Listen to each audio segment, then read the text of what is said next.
السلام علیکم. ابرار رشید آپ کی خدمت میں حاضر ہے اور سعودی عرب میں مقیم اپنے دوستوں سے میں مخاطب ہوں، خاص طور پر جو کہ مجھے میسج بھیج کر گلہ کرتے ہیں کہ میں سعودی عرب کے حوالے سے اپنی خبریں بہت کم دیتا ہوں یا سعودی عرب کے حالات اور واقعات پر اپنا تجزیہ کم پیش کرتا ہوں. ایسا ہرگز نہیں ہے. میری کوشش ہوتی ہے کہ جہاں پہ بھی میرے فالوورز ہوں، جو لوگ مجھے دیکھتے ہیں، سنتے ہیں، مجھ سے سوالات کرتے ہیں، میں کوشش کرتا ہوں کہ میں ان کے ساتھ اپنا رابطہ استوار رکھوں. صورتحال یہ ہے کہ آپ نے سعودیہ کی بات کی ہے تو سعودیہ میں سے صورتحال ہے وہ یہ ہے کہ اس وقت تک سعودی عرب میں تقریباً 1,30,000 افراد کرونا وائرس سے متاثر ہو چکے ہیں، جبکہ اس وائرس کے نتیجے میں مرنے والے افراد کی تعداد ہے 972. اور اس وقت جو سعودی عرب نے ایک اہم اعلان کیا وہ یہ ہے کہ آئندہ یعنی مستقبل قریب میں سعودی عرب کے سے باہر جانے والی اور سعودی عرب کے اندر آنے والی جو انٹرنیشنل فلائٹس یا جنہیں آپ بین الاقوامی پروازیں کہتے ہیں اس کو شروع کرنے کا کوئی ارادہ نہیں ہے. اور سعودی ایئر لائن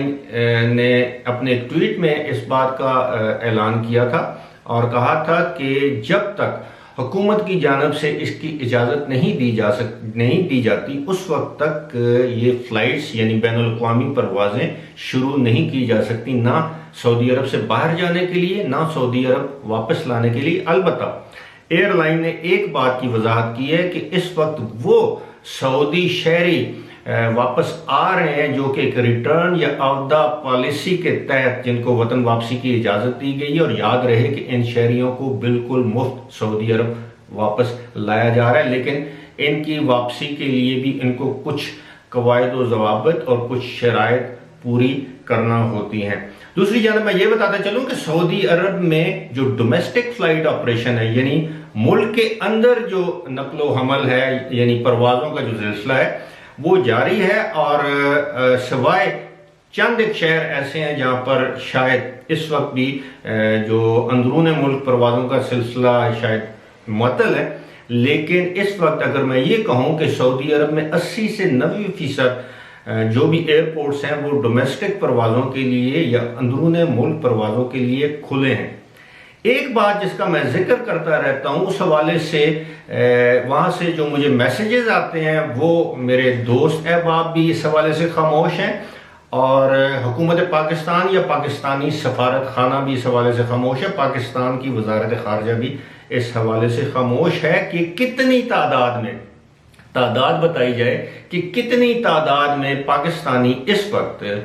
سعودی عرب میں کرونا وائرس کا شکار ہوئے ہیں، کتنی تعداد میں ان کی اموات ہوئی ہے، اور کتنی تعداد میں پاکستانی ہیں جن کو اس وقت بے روزگاری کا سامنا ہے، کتنی تعداد میں پاکستانی ایسے ہیں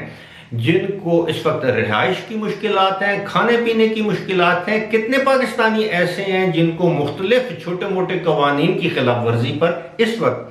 جیلوں میں بند کیا گیا ہے. جبکہ سعودی جو ولی عہد ہیں محمد بن سلمان، انہوں نے پاکستان اپنے دورے کے موقع پر کہا تھا کہ وہ اس وقت سعودی عرب کے سفیر ہیں پاکستان میں یا پاکستان کے سفیر ہیں سعودی عرب میں، اس طرح کو بات کی تھی اور کہا تھا کہ ہزاروں کی تعداد میں جو پاکستانی وہاں پر قید ہیں ان کو رہا کیا جائے گا. میرے علم میں نہیں ہے کہ کتنوں کو رہا کیا گیا ہے، لیکن مجھے اتنا ضرور علم ہے کہ اس وقت بھی ہزاروں کی تعداد میں پاکستانی سعودی عرب میں شدید مشکلات کا شکار ہیں، جبکہ پاکستانی سفارت خانہ اور پاکستانی وزارت خارجہ اس حوالے سے مکمل طور پر خاموش ہیں. فی الحال اسی کے ساتھ مجھے دیجیے اجازت. خدا حافظ.